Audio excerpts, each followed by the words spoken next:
اعوذ باللہ من الشیطان الرجیم بسم اللہ الرحمن الرحیم نحمدہ ونصلی علی رسولہ الکریم۔ انتہائی قابل احترام سامعین و حاضرین، مجھ سے اچھے لوگوں، السلام علیکم ورحمۃ اللہ وبرکاتہ۔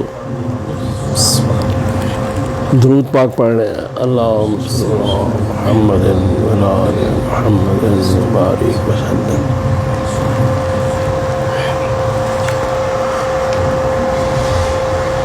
پرسوں ہفتے کو 14 شعبان ہے اور 15ویں رات ہے۔ اس کو شب برات بھی کہا جاتا ہے۔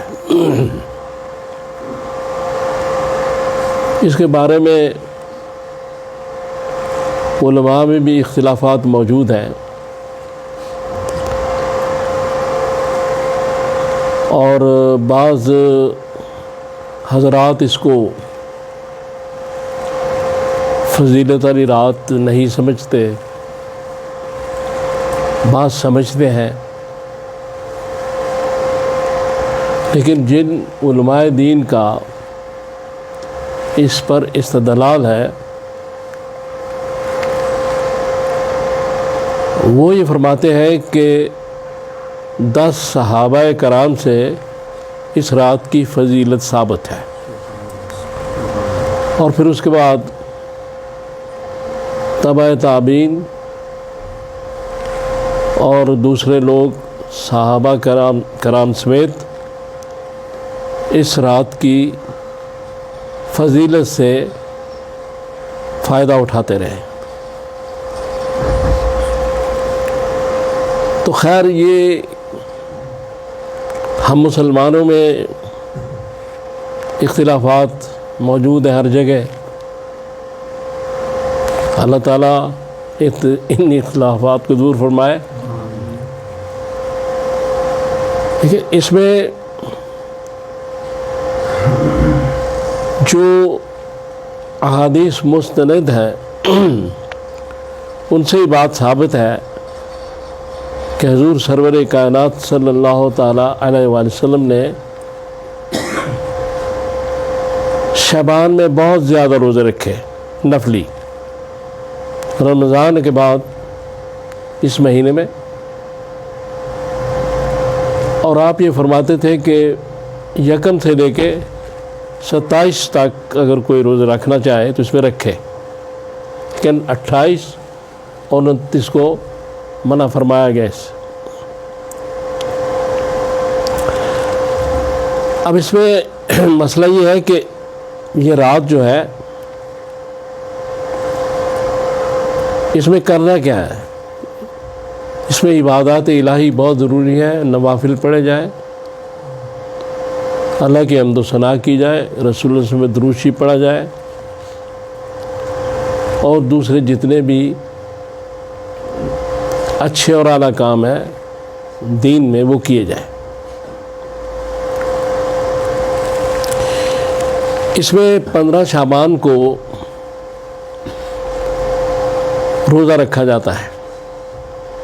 بعض حضرات اس کو بھی صحیح نہیں مانتے، لیکن بہرحال یہ کیفیت تو جاری ہے۔ لیکن یہ نفلی روزہ ہے 15 شعبان کو، تو حضور سرور کائنات صلی اللہ تعالیٰ علیہ وسلم سے مشکات کی جلد اول کی حدیث نمبر 1941 اس میں کہا گیا ہے کہ رمضان کے روزوں کے علاوہ جو افضل روزے ہیں وہ عاشوراء 10 محرم، اور حضور سرور کائنات یہ روزہ رکھتے بھی تھے، تو صحابہ نے کہا یا رسول اللہ یہ 10 تاریخ کو یہود و نصارہ بھی روزہ رکھتے ہیں، تو آپ نے کہا کہ اس لیے اب ہم انشاءاللہ 2 دن کا روزہ رکھیں گے، 9 محرم اور 10 محرم، تاکہ ان کی مشابہت نہ ہو۔ پھر اس کے بعد یہ ہے کہ ایک حدیث پاک ہے، یہ بھی جلد اول سے مشکات کی 1979، اس میں یہ ہے کہ ام ہانی سے روایت ہے رضی اللہ تعالیٰ عنہ سے کہ میں حضور کے ساتھ بیٹھی تھی دائیں طرف، تو جناب فاطمہ سلام اللہ تعالیٰ آئی اور وہ حضور کی بائیں جانب بیٹھ گئی۔ فتح مکہ کا دن تھا، تو کوئی کنیز جو تھی وہ پینے کے لیے کوئی چیز لے کر آئی، اس نے حضور صلی اللہ علیہ وسلم کو پیش کی، آپ نے وہ پی کے تو ام ہانی کو دے دی۔ انہوں نے بھی وہ جو چیز تھی وہ پی لی، اور اس کے بعد انہوں نے کہا یا رسول اللہ میں نے افطار کیا۔ آپ نے فرمایا کس وجہ سے؟ انہوں نے کہا میں روزے سے تھی۔ آپ نے فرمایا یہ روزہ جو ہے یہ قضا تھی کسی فرض روزے کی؟ انہوں نے کہا یہ نہیں، نفل روزہ تھا۔ تو آپ نے فرمایا اس سے کوئی نقصان نہیں، اس کو بعد میں اس کی قضا پوری کر لینا چونکہ نفل ہے۔ اور اس کے بعد یہ ہے کہ آپ نے فرمایا کہ آپ نے ان کو یہ جواب دیا کہ جو نفلی روزہ رکھے وہ اپنے نفس کا امیر ہے، وہ چاہے تو روزہ افطار کر لے، چاہے تو روزہ رکھ لے۔ اس کو ترمذی، دارمی، نسائی، مسند احمد نے بیان کیا ہے اس حدیث کو۔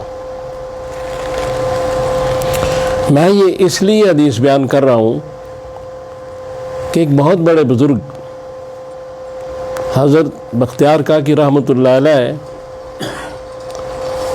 چاہ رہے تھے، تو وہ راستے میں ایک شربت بیچنے والے شخص نے کہا کہ جو میرا شربت پیے گا میں اس کے لیے دعا کروں گا۔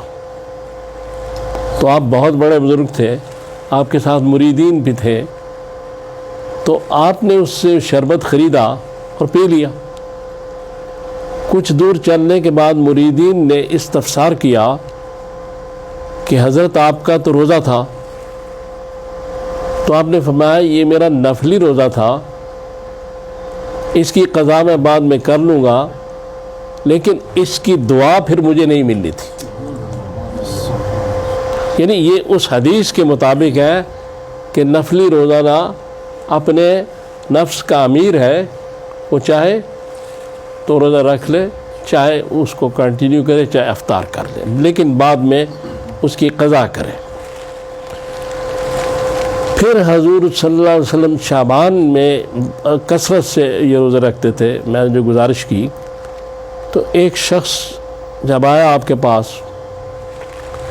تو اس نے کہا، آپ نے فرمایا کہ تم نے شعبان کا روزہ رکھا؟ اس نے کہا نہیں۔ تو آپ نے کہا تم 2 روزے رکھ لو اس مہینے میں۔ اس مہینے میں روزہ رکھنا ویسے ہی بڑا باعث برکت ہے، شعبان کے مہینے میں۔ اور یہ جو ایک حدیث پاک میں یہ بھی ہے، یہ بخاری کی حدیث ہے کہ حضور سرور کائنات جو پیر کا روزہ رکھتے تھے اور جمعرات کا اکثر 13، 14، 15 ایام بید کا بھی روزہ رکھتے تھے۔ تو کسی نے پوچھا کہ یا رسول اللہ آپ پیر کو روزہ کیوں رکھتے ہیں؟ تو آپ نے فرمایا کہ اس دن میں پیدا ہوا تھا اور اس دن مجھ پر پہلی وحی آئی تھی۔ اب یعنی حضور کے جو اپنی سالگرہ منانے کا انداز ہے وہ روزہ رکھنا ہے۔ ہم تو جو سالگرہ مناتے ہیں وہ کچھ اور ہی ہوتی ہے، لیکن میں رسول اللہ صلی اللہ علیہ وسلم کی بات کرتا ہوں۔ تو اصل مسئلہ صرف یہ ہے کہ جتنے یہ سارے معاملات ہیں، یہ شعبان میں روزے اور یہ ساری چیزیں، ان کا اصل مقصد تزکیہ نفس ہے، تاکہ رمضان کے آنے سے پہلے پہلے ہم اس کے لیے تیار ہو جائیں، ایک ریہرسل ہو جائے ان روزوں کی، اور تھوڑا سا نفس بھی پاک ہو جائے۔ چونکہ نفس کا پاک ہونا بڑا ضروری ہے۔ پولیوشن، جو آلودگی آپ دیکھتے ہیں فضا میں، جس سے اوزون میں شگاف ہوئے اور گلوبل وارمنگ جو ہے، یہ سارے معاملات پیدا ہو رہے ہیں، یہ آلودگی ظاہری ہے، یہ بھی نہیں ہونی چاہیے، لیکن باطنی آلودگی کا بھی انتظام کرنا چاہیے کہ ہمارے روح کے ارد گرد جو آلودگی پیدا ہو چکی ہے، یا جو ایسی روحانی بیماریوں میں ہم مبتلا ہیں، ان کے لیے تزکیہ نفس ضروری ہے۔ تو اللہ تعالیٰ سے دعا کریں، اللہ تعالیٰ مجھے اور آپ کو توفیق دے کہ میں نے جو باتیں کی ہم ان پہ عمل کر سکیں۔ صلی اللہ تعالیٰ علی خیر خلقی محمد وآلہ اصحابہ اجمعین برحمتک یا ارحم۔